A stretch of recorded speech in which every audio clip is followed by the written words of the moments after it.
We are in a sports resort that is completely dead, like no one here, so it's just us. So we are in the hot tub. The check-in lady got offended when we asked, is it ever busy? It's never busy. If that were a place that murders were to happen, it would be like there.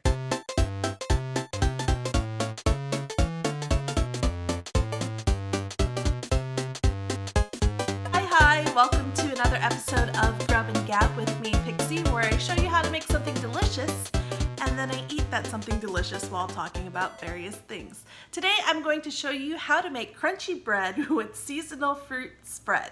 And I'm going to be talking about a creepy motel experience. So before I start eating and talking, let me show you how to make this deliciousness. Start by putting a slice of bread into your toaster. Okay, enough of that. I'm not really going to show you how to make toast and jam. I'm pretty sure most people can figure it out, and if you can't, there's always the lovely Google to help assist you in your kitchen endeavors of making toast and jam. Actually, I'm just not feeling very much like cooking today, and I wanted to do a video to share the really weird hotel experience that me and my friend had on our recent road trip. So in order to do the video and not make it seem weird, I figured I'd just make toast and eat it, especially since I didn't feel like cooking. So here we are, toast and jam, water. Should I do a serious, like a serious examination of a bite of my toast? Let's see. It's very crunchy and bready, and the jam on top is very cherry-like. I didn't even make the jam. Confession, it was from a jar. I'm so cheating on this video. Another bite for good measure, and then I'll start talking.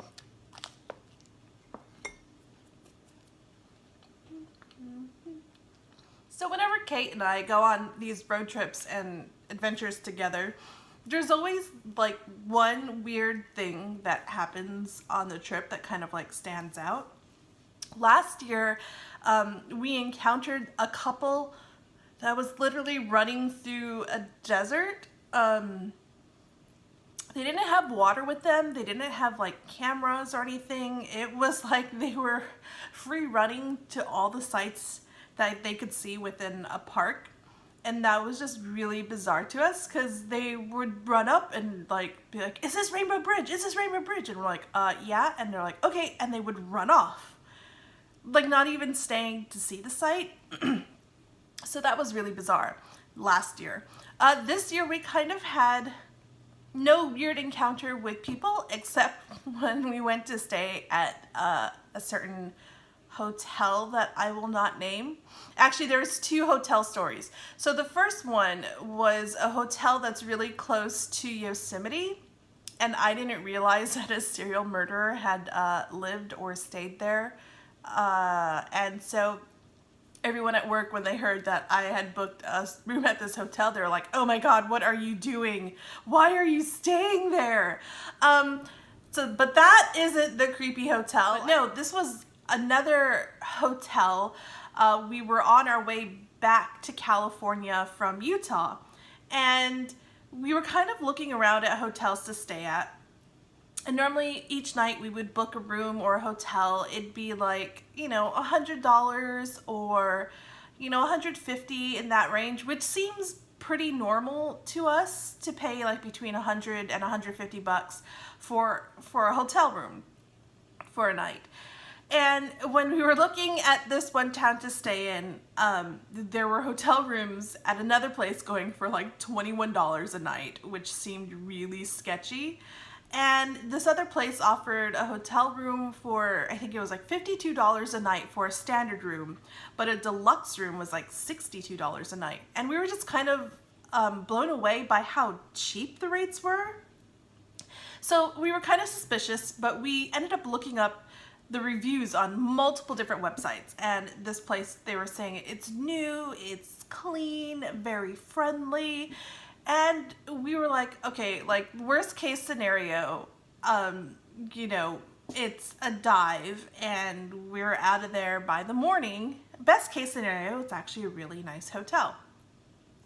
So we ended up booking a room and drove to this little tiny town in Nevada. And the hotel was not exactly what we were expecting. Let me pause the story and eat a few more bites of the toast in keeping with the theme of my Grub and Gab episodes.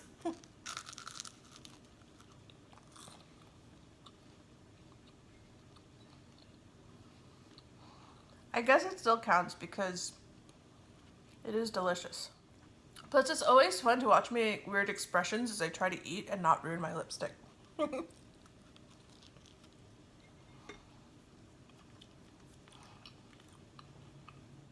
Back to the story. So my friend and I, we pull off the freeway to get to the hotel, and it's like this massive 4-story hotel in the middle of a parking lot, not in the middle of nowhere. It's like there's development. There's like a casino down the road, there's a gas station across the street, there's diners, there's restaurants, and then apparently there are like department stores or, you know, like Walmart shopping stores like down the road from this hotel. And it had a sports resort theme to it. You know, it was one of those things where it had like sports memorabilia all over the place. They had basketball courts, volleyball courts, tennis courts. There was a swimming pool, but not like an Olympic swimming pool, like just like a chill out swimming pool. But there was apparently also like a baseball or softball diamond somewhere on the grounds of this place. We walk in to the lobby to check in, and we're just looking around at all the sports memorabilia all over this place. This hotel is massive, it's huge, and it's really, really like brand new. So, you know, we don't know how brand new it is. And as we're checking in with the lady, you know, with all our other previous experiences, Kate and I have encountered, you know, other people checking in, milling about in the lobby or coming and going from the hotel. You know, we're just seeing other people. But this place was just like soulless and empty, and that was kind of baffling to us. So as the lady was checking both of us in, we kind of try to make conversation and, you know, ask, you know, hey, is it usually this quiet or does it get busier as the summer goes on? And the check-in clerk was like in complete denial about how empty this place was. She was like, no, it's always busy here. We always have events and we're always booked on weekends. Everyone is just in their hotel rooms right now, enjoying their stay. They're resting right now. It was like 6 p.m. at night, and you're trying to tell me that everyone was in their hotel room resting? It was just so bizarre. And she was just so insistent, like no matter what you said about or what you asked about, you know, how busy they were, she was like, no, we're always so busy. Lots to do, many people in the rooms, you know. That was just so bizarre and strange to us because, you know, we're already checking in. We're already going to stay there. You know, if they said, oh yeah, we're kind of slow right now, that's not going to make us go, oh, well, this hotel sucks, and then we go away. But so her behavior was like really odd, really bizarre. But the fact that like the hotel was just so empty was also really, really weird. We encountered our first other guest when we went to the elevator to go to our hotel room. She was walking out of the elevator as we were walking in, and that was the last time we ever saw her. Like, we never ran into that person ever again. So weird. All right, let me continue eating, and then I'll share more about this. I don't know, I think that whole town was weird, not just the hotel. Just the whole town itself was really, really bizarre.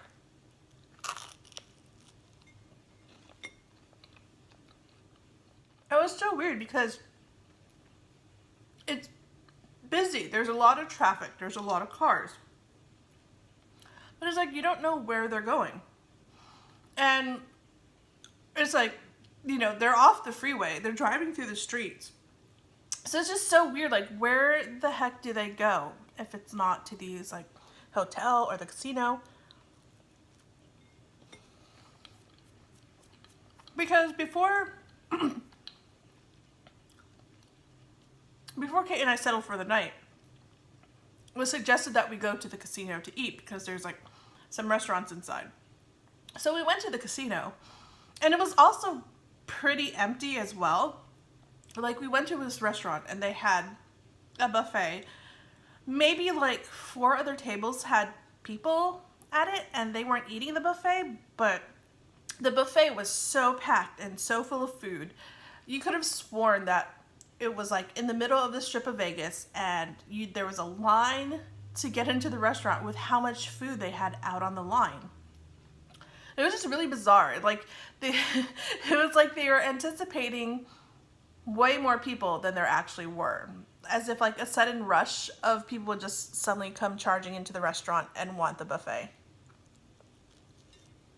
Everyone seemed to anticipate more people than there actually were.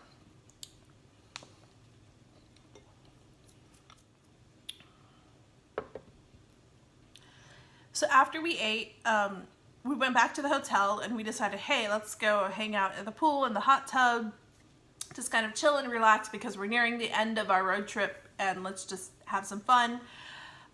So my friend went to purchase some beers, and you can either pay for the beer separately or charge it to the room. The lady who checked us in, bless her heart, I just think she might have gone a little loopy from not having anything to do because the hotel is so empty.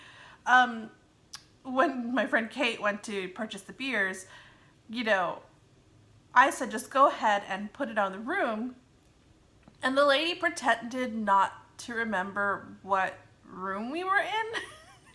Which is kind of bizarre, like when you have so few guests and, you know, 2 gals, one with blue hair, one with a British accent, it's kind of not hard to remember, you know, especially since like we were the only people on the 3rd floor. Literally, there was no one else on our entire floor for the building. I'm dead serious.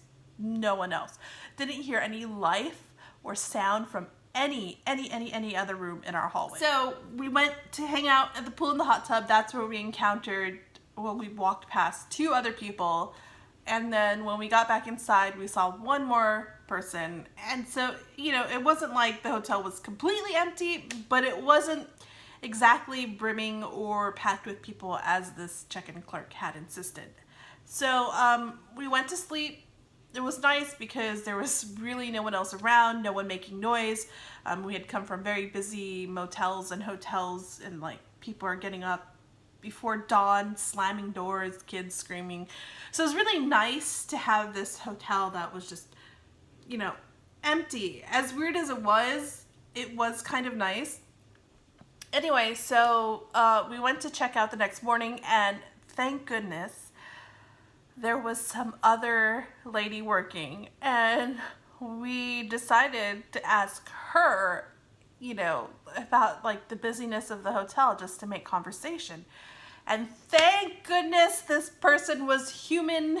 This person wasn't like a robot trying to sell the greatness of how busy the hotel is. She was just saying, yeah, it's dead right now, and it's dead in the summer because it gets too hot for people, so there's nothing for anyone to do. And it was like, finally, someone human, someone who will, you know, acknowledge the truth of the thing. But it was totally the place where, like, you imagine if you were to be murdered in a hotel, like that would be the place that would happen, because it was just so empty. There's staff in denial about what's going on in their own hotel, and just, I don't know, it was just soulless. It didn't have a vibe to it. It didn't feel occupied, or like, it was just so bizarre. Would I stay there again? Yes, but not for more than 1 night, more than likely, because like I said, if that were a place that murders were to happen, it would be like there, because no one would be able to hear you scream. Pretty sure no one would be able to hear you scream in the empty motel. That's so busy. Last bite, last bite, last bite. And we're done. Thank you so much for watching another episode of Grub Gab. I promise next time I will make something delicious and not have toast and jam. Okay, promise next time you'll actually get a legit recipe. I should go wash the dishes now. Maybe I should do it in slow motion because there's really not many dishes to wash at all. But until next time, toodles. Bye. Seriously, that is all the dishes there is to wash. A mug, a knife, and a bowl.